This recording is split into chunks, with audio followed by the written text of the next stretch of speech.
Okay, time for me to find me a good old deal on eBay. I'm gonna search something odd, that way I can find it. Something no one else searches, so it's gonna be rare to find. Let's see what we got here.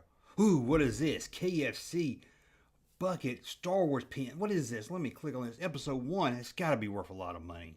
Same old crap all the time. Hey there, didn't hear you click in. So I was just doing what most people do, right? Checking eBay for some Star Wars toys. Hardly ever find any good deals anymore. But I'm going to tell you a story about a collector that did what many of us do. Let's say you're home alone. It's 2 o'clock in the morning. You got your computer in front of you. What do? You head over to eBay to see if you can find some Star Wars vintage deals.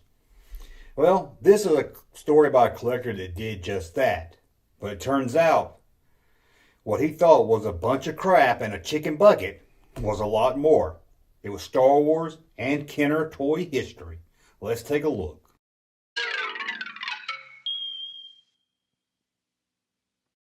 In the mid-2000s, collector Ross Cuddite was doing what most of us do late at night and bored, searching on eBay for cool vintage Star Wars stuff at a great deal.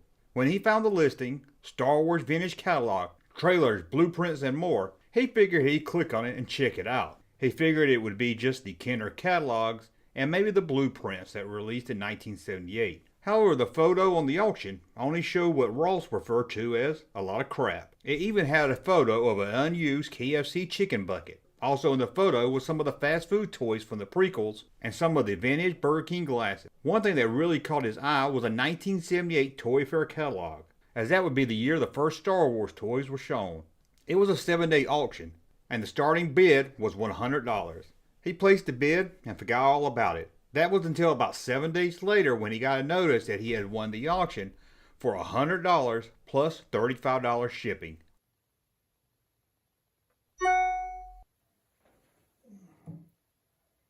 Oh, I forgot about that auction.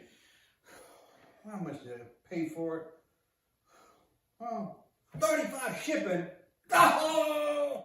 A couple of weeks later, a large box showed up at his house. Picking it up, he heard the sound of broken glass and what sounded like a bunch of crap just thrown in the box. I have a package for you. Sounds broken. Most likely, sir. He took it inside and opened it up to find about what he figured. That crap from the photo was now in a box in his house. And yes, even the KFC bucket was in the box. And inside the KFC bucket was those Burger King Star Wars glasses. Broken. Except for one that actually turned out to be the one that Ross needed. But I really hope it didn't smell like chicken. He took all the crap out of the box and started to see what he had. A small film reel of one of the Star Wars trailers. And there it was, the 1978 Toy Fair catalog he had hoped for. Taking it out of the box, he saw it was in good shape. And he felt with the catalog, the trailer, and the Burger King glass he needed, it was worth $135. He started to look closer at the 1978 catalog, and that's where he found inside an old folder. Inside that folder he would find old papers that seemed like they were made from the Silver Age comic book era, and they also would have that old musty smell. Once pulling the papers out, he realized this must be the blueprints that was talked about in the auction, and these were not the ones that were released in 1978. As he unfolded the papers and started to look at them closer, he realized they were from Kenner. They were not exactly blueprints, but rather a change of notice form from Kenner, telling the toy designer what needed to be changed. One of these change forms was about the changing of the original lightsaber. The other was a notice to change the Tusken Raider gaffy stick. It seems at first Kenner was going to release this as dark blue, but was changing the color now to brown. One of the other request notice changes was for the Jawa figure to be given a cloak, but there was one more thing inside the envelope. A very early project sheet, a handwritten list of Star Wars toys planned for release. And on that list, for the first time ever, anyone outside of Kenner saw that there was, at a time, very early on, plans for a Governor Tarkin action figure. The date on this sheet was fall 1977. He knew what he had was very early Kenner papers, but he really didn't think all that much of it. Figured it was stuff that the collector market already knew or had seen. Just to make sure, he started to do a little research, checking with people on the Rebel Scum message board, combing over the Star Wars collector's archives. But he really didn't find anything, and soon moved on with his life, and that was it. Until Celebration 4, in May of 2007. At the collector's panel, Ross met with one of the collectors on the board, John Killerman, and showed him the papers he had. John looked him over, handed them back, and said they looked legit to him, and told him that he might want to show it to that collector guy running the panel. And that guy was collector Todd Chamberlain. Todd and the other collectors on the panel knew when they saw the names of former Kenner employees on the papers, they were real. Ross told Todd that he could show them at the Collector's Roadshow segment during the panel, and Todd agreed. After showing them off during the panel, a buzz around the collectors started up. They were real, and no one had ever seen them before. But it seems a few did know about them. For some time, someone unknown had been trying to sell them for the last few years. They were asking $225,000, which got ignored by the collector community. Sure, it was a rare find, a part of Star Wars and Kenner history, but $25,000? That was asking way too much. Soon the seller and the paperwork disappeared. That was until Ross showed up at Celebration 4 with his priority mail envelope. Some of the collectors talking to Ross even said they recalled the auction and thought of bidding on it themselves, just for that 1978 Toy Fair catalog. So remember, when it's 3 a.m. and you're looking around on eBay and you find that list that looks like nothing but crap, maybe, just maybe, there's some old forgotten history mixed inside that crap. I never find anything like that on eBay.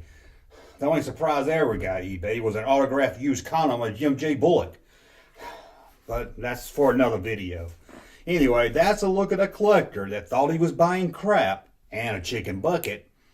And it turns out he let us all learn a little bit more about Star Wars history.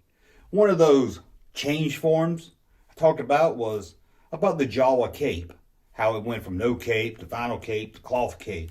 I did a whole video based on that change form, so if you want to check that out at the end of this video, I'll put it in one of those boxes right there.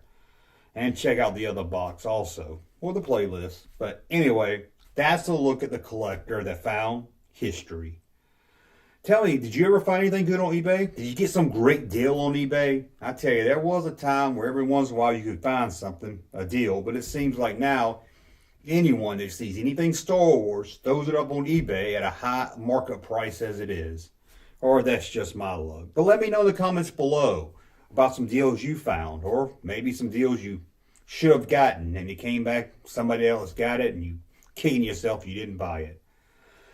Well, let me know all that. Let me know more. Let me know anything you want me to know in the comments below.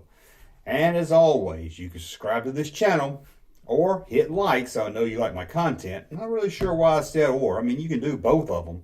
And go to Patreon, become a Patreon supporter, become a member of the YouTube page, and all that helps the channel out, helps it get better.